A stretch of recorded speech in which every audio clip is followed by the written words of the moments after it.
Hello students, welcome you all on the Study Public Schools YouTube channel, and I'm Abhishek Tiwari, proceeding a very second chapter of your political science, politics, civics, which is named federalism. Okay, federalism, it means in Hindi Shanghvad. Okay, it means federation. Okay, इसका मतलब federation होता है. Federation मतलब संघ होता है, group होता है. ठीक है, कई चीज़ों को मिला करके एक चीज़ बनाना, एक उसको हम संघ कहते हैं या फेडरेशन कहते हैं. ठीक है, तो ये फेडरेशन के बारे में जो लास्ट प्रीवियस चैप्टर में हम लोगों ने जो पावर डिवीज़न के बारे में, पावर शेयरिंग के बारे में पढ़ा. ठीक है, ये इसका एक नेक्स्ट लेवल है. ठीक है, कैसे power different level of government के बीच में शेयर हुआ, जो major form of power sharing थे मॉडर्न डेमोक्रेसीज़ के लास्ट चैप्टर में हमने उसको पढ़े. हमने इसके अलावा ये फोकस किया कि पावर शेयरिंग जो है किस तरह से हो सकते, फॉर्म ऑफ पावर शेयरिंग क्या हो सकते हैं. सो कॉमनली जो है इस फॉर्म ऑफ पावर शेयरिंग को हम फेडरलिज्म के रूप में रेफ़र कर सकते हैं. We begin by describing federalism in general terms. Okay, the rest of the chapter tries to understand the theory and practice of federalism in India. जो बाकी चैप्टर है इसकी फेडरलिज्म की डेफिनेशंस को समझने के बाद बाकी पूरे चैप्टर में फेडरलिज्म को लेकर के जो पावर शेयरिंग या प्रैक्टिस क्या है, थियोरी क्या है, इसके बारे में डिस्क्राइब किया गया है. A discussion of the federal constitutional provision is followed by an analysis of the policies and politics that has strengthened federalism in practice. So ये डिस्कशन जो है फेडरल कॉन्स्टिट्यूशनल प्रोविजंस का, जो उसको हम एनालाइज़ करेंगे, पॉलिसीज़ को एनालाइज़ करेंगे और जो पॉलिटिक्स है उसको भी एनालाइज़ करेंगे कि कैसे फेडरलिज्म जो है इसकी प्रैक्टिस एक कंट्री की को मजबूती देता है, उसको स्ट्रेंथन करता है. Towards the end of the chapter we turn to the local government, और चैप्टर के लास्ट में हम लोकल गवर्नमेंट्स के बारे में पढ़ेंगे. A new and the third tier of Indian federalism, हम इसके बारे में पढ़ेंगे. Okay students, so let us talk about the federalism. What is federalism? पहले हम लोग डिस्कस करेंगे कि एक्चुअली फेडरलिज्म है क्या. स्टूडेंट्स, आप लोगों ने बेल्जियम और श्रीलंका के केसेस को देखा पिछले चैप्टर में. लेट अस रिकॉल इट कि one of the key change जो कॉन्स्टिट्यूशन ऑफ बेल्जियम ने किया, वो क्या किया? Reduce the power of the central government. उसने क्या किया था?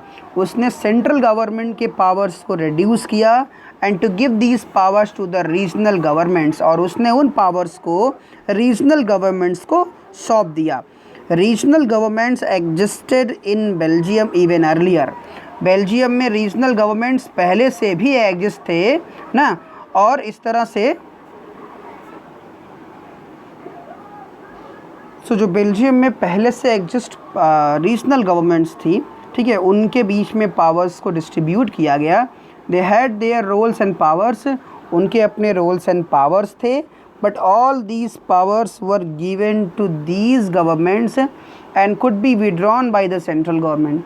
लेकिन ये सारी शक्तियाँ जो है ये रीजनल लेवल पे दी जा सकती थी ना, और उसको सेंट्रल गवर्नमेंट के द्वारा विड्रॉ भी किया जा सकता था.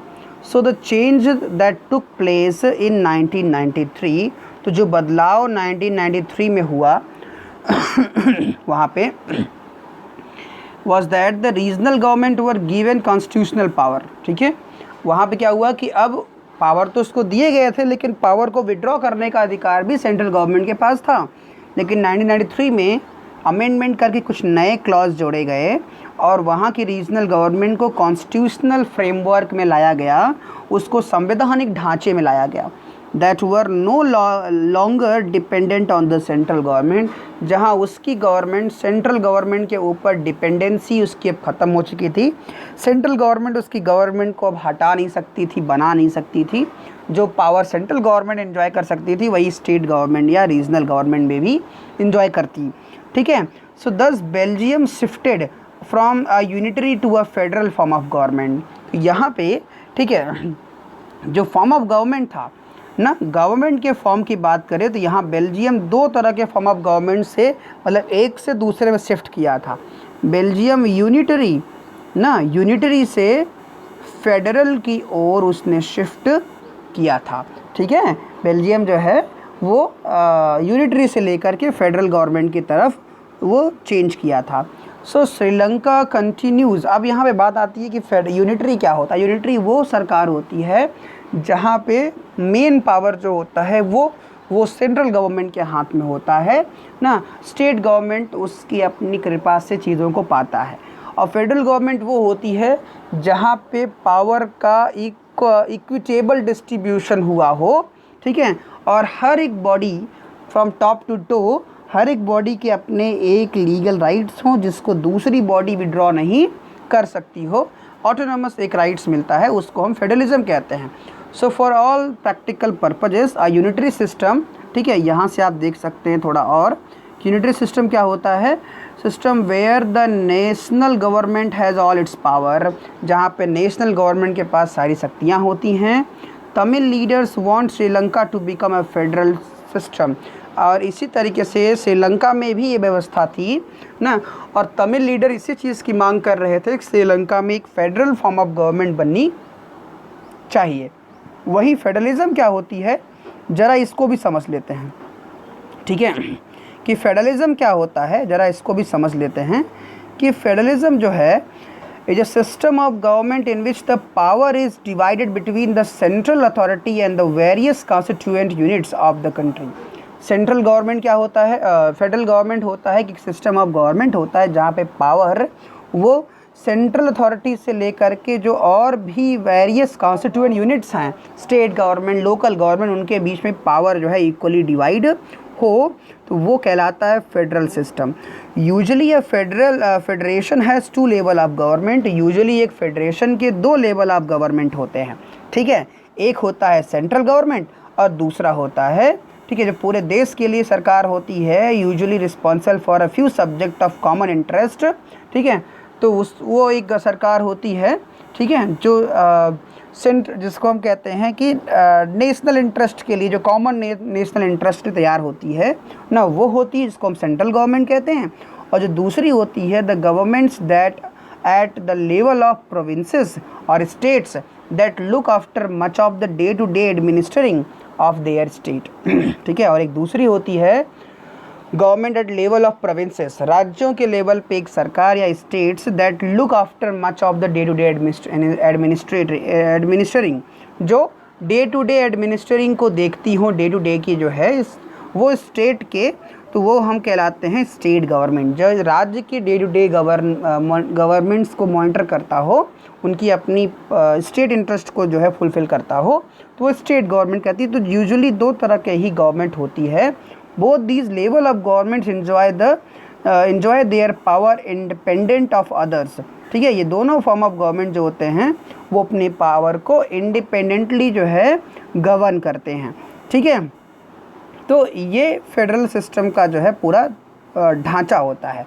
सो in this sense federation are contrasted with unitary governments. इस सेंस में अगर बात किया जाए तो जो फेडरल फॉर्म ऑफ गवर्नमेंट है वो कंट्रास्ट होता है किसका, यूनिटरी गवर्नमेंट का। मतलब कि यूनिटरी गवर्नमेंट के विरोध में, उसके अगेंस्ट में सेंट्रल गवर्नमेंट, फेडरेशन वाली गवर्नमेंट होती है।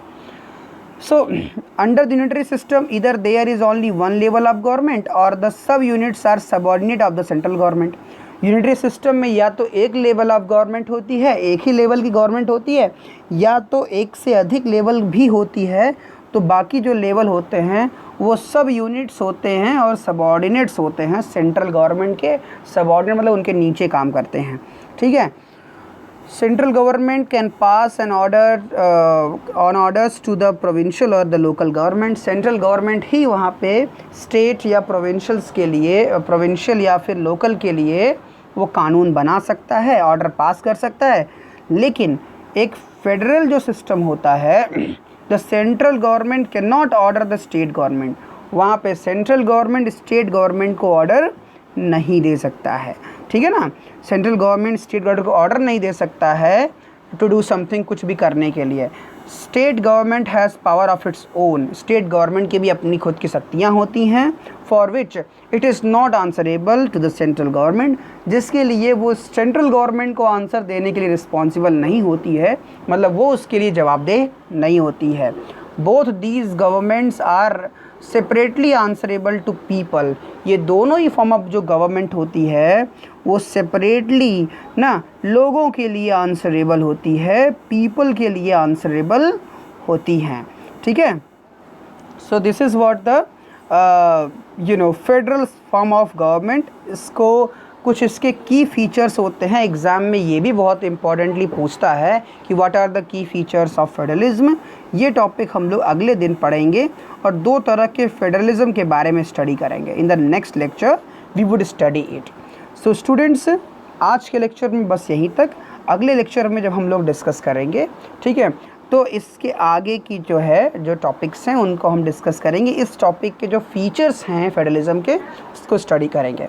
So till then students, you enjoy yourself, have a good day. Okay, bye bye.